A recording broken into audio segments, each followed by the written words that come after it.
비행선 열차의 자이로스코프 열차, 그리고 미국의 사기꾼에 의한 쓸모없는 발명과 미쉐린 타이어로 달리는 열차 등. 여러분, 안녕하세요. 오늘은 이렇게 가장 특이한 열차를 7개 업무선에서 소개해드리고자 합니다. 이 여행의 가장 좋은 점은 표를 살 필요가 전혀 없다는 거예요. 여러분, 토픽에 오신 것을 환영합니다. 저희 유튜브 열차에 탑승해주셔서 감사합니다. 즐거운 여행이 되셨으면 좋겠습니다. 그럼 출발하겠습니다.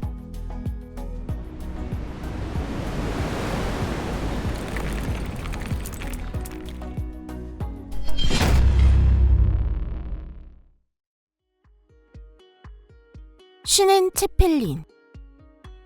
체펠린은 경식 비행선으로 20세기 초 유럽의 하늘에서는 자주 볼 수 있었습니다. 그런데 1929년 독일 비행기 기술자 프란츠 쿠르벤케르크는 체펠린의 컨셉은 독일어 쉬넨의 뜻 그대로 궤도에 오르는 것이 되어야 한다고 생각했습니다. 그리고 레일 위를 달리는 체펠린을 만든 것입니다.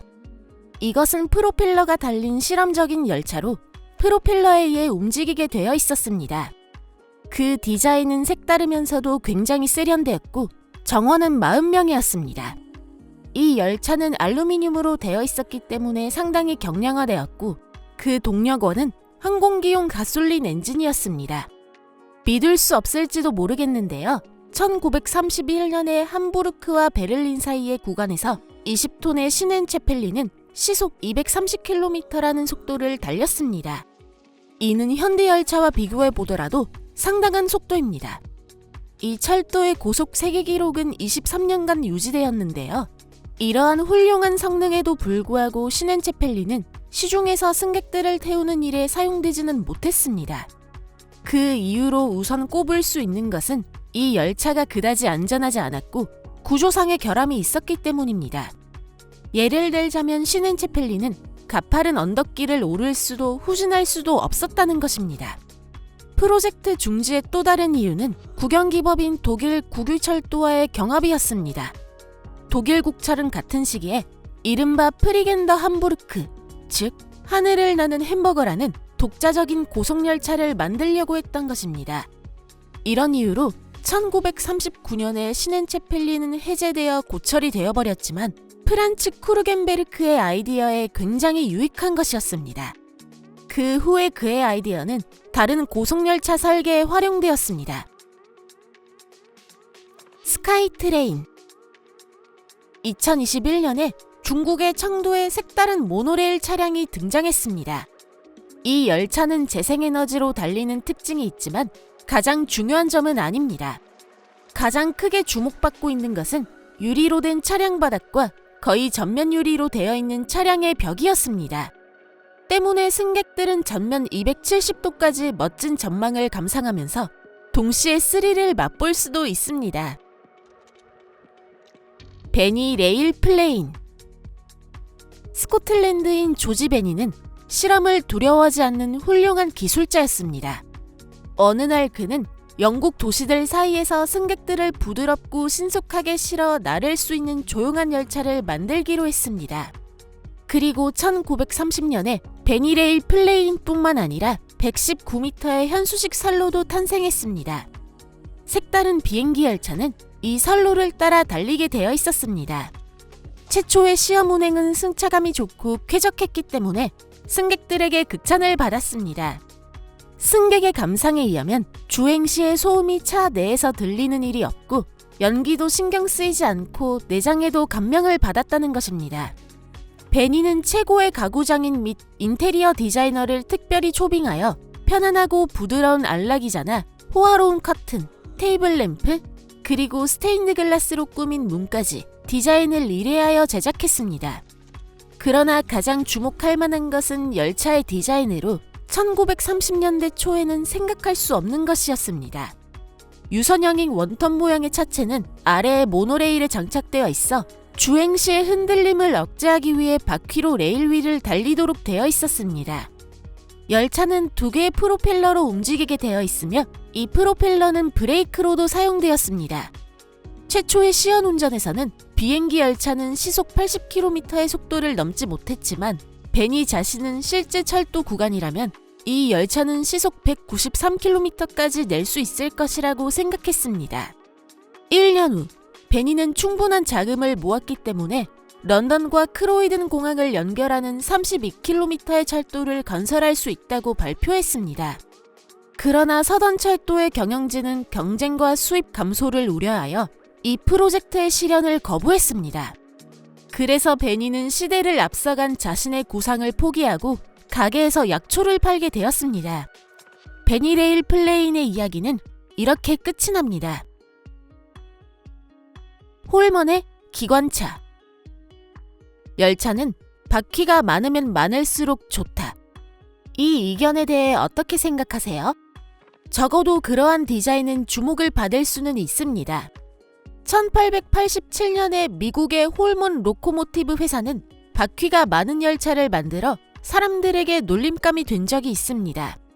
그 바퀴는 레일이 아니라 대차의 위에 올려져 있었던 것입니다. 이건 좀 이상하죠? 이 열차는 홀먼 호러, 즉 홀먼의 공포라는 별명이 붙었고 필라델피아에서 뉴저지까지 노선을 여러 번 운행했습니다.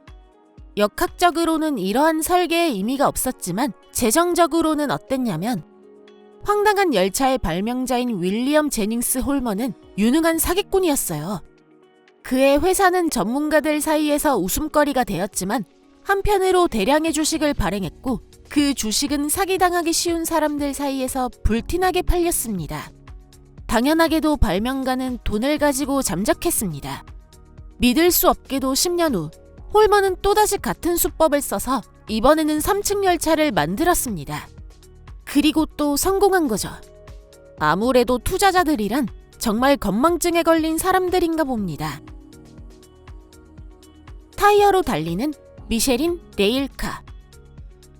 근처에 철도가 있는지 어떻게 알 수 있을까요? 물론 열차가 달리는 소리가 들린다면 알 수 있겠죠?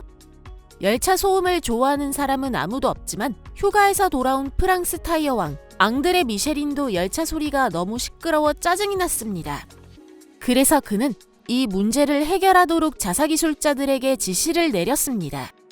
그리고 타이어 제조업체인 미쉐린은 바퀴 개발은 하지 않고 타이어로 달리는 열차를 만들기로 했습니다. 뭐 당연하다고 하면 당연할 수 있겠네요. 이렇게 해서 1932년에 미쉐린 자동차 열차가 레일 위에 등장했습니다. 이 열차는 일반 버스의 특수 고무 바퀴가 부착된 것으로 그 바퀴에는 금속 플랜지가 달려있어 열차가 레일을 벗어나지 않도록 되어 있었습니다. 타이어 내부에는 굵은 나무 테두리가 들어있어 중간에 바퀴가 펑크나도 대형 참사에 이르지는 않았습니다.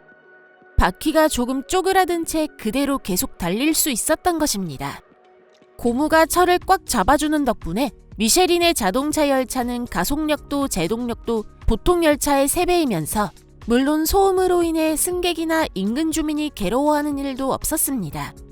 또한 이 열차는 실제는 버스였기 때문에 기사훈련에 특별한 요건은 없었습니다. 그냥 버스를 운전할 수 있으면 괜찮았습니다. 믿을 수 없을지도 모르지만 미쉐린의 레일카는 지금도 운행하고 있습니다. 이 열차는 비코비코라고 현지에서 불리고 있으며 마다가스카르의 수도 안타나나리보와 그 주변의 2개의 마을 안탈라베와 안다시베를 연결하는 2개의 노선을 달리고 있습니다. 이런 열차를 타보고 싶으세요? 러셀차, 제설차. 북쪽 나라의 겨울에는 쐐기 모양의 삽이 달린 제설차를 빼놓을 수 없습니다. 매일 볼 수 있는 차량은 아니지만 눈이 내린 후에는 카메라를 가지고 찍을 기회를 엿볼 수 있습니다. 이 캐나다 열차는 파워풀하게 일을 해내고 있는 도중인데요. 앞부분에 부착된 거대한 강철세기로 뒤에서 오는 열차를 위해 선로에 제설 작업을 하고 있습니다. 브레논의 자이로 모노레일. 지금은 모노레일에 놀라는 사람은 없지만 1903년 당시 모노레일은 철도 건설에 있어서 그야말로 돌파구였습니다. 바로 그해의 아일랜드 호주인 기술자 루이스 브레넌, 참고로 유더월의 발명자는 모노레일의 특허를 취득했습니다.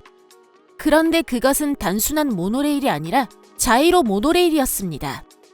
즉, 이 모노레일은 원반이 회전함으로써 안전성이 생긴다는 자이로 효과에 의해 레일 위에 머물 수 있도록 한 것입니다. 묵직한 원반을 충분히 강하게 회전시키면 편형 상태가 깨졌을 때 자이로스코프는 이 편형을 회복하려고 합니다. 예를 들어 팽이, 핸드스피너, 요요 등이 이 원리로 움직이고 있습니다. 자이로스코프는 스마트폰 안에도 있습니다. 스마트폰을 세로에서 가로로 회전시키면 맴스의 특수 센서가 화면 방향을 바꾸도록 지시를 내리는 것입니다. 내비게이션이나 나침반 등 여러 편리한 스마트폰의 기능을 사용할 수 있는 것도 자이로스코프 덕분입니다. 그럼 열차 이야기로 돌아가 볼까요? 모노레일 안에 자이로스코프를 설치하면 평탄한 구간에서도 커브에서도 그 외 어떤 장소에서도 차량의 위치가 안정됩니다. 그것이 루이스 브레넌의 생각이었습니다. 그리고 1909년 10월 15일에 그가 설계한 20마력의 가솔린 엔진을 갖춘 최초의 자이로 모노레일이 32명의 승객을 태우고 달리기 시작했습니다. 이 열차는 길이 12.2m, 폭 3m로 시속 22km까지 가속할 수 있었는데 이 속도는 당시로서는 굉장한 것이었습니다. 그 후 런던에서 개최된 영일 박람회에서의 공개 시연에서 자이로 모노레일은 시속 32km의 속도를 낼 수 있었고 승객 중에 있던 그 윈스턴 처칠에게 감동을 안겨주었습니다. 저희 영상도 여러분들에게 감동을 줄 수 있었으면 좋겠습니다. 만약 그렇다면 댓글로 그 감동을 저희에게 전해주세요. 여러분들의 댓글을 기대하고 있을게요. 자, 이번 영상도 끝날 때가 되었습니다. 여러분, 시청해주셔서 감사합니다. 저희의 영상이 즐거우셨으면 좋겠습니다. 만약 그렇다면 좋아요를 눌러주시거나 SNS로 공유해주시면 감사하겠습니다. 그리고 슈퍼땡스를 보내주신 모든 분들께 특별히 진심으로 감사의 말씀을 드립니다. 그러면 여러분과 잠시 작별을 하겠습니다. 곧 다시 만나요. 안녕히 계세요.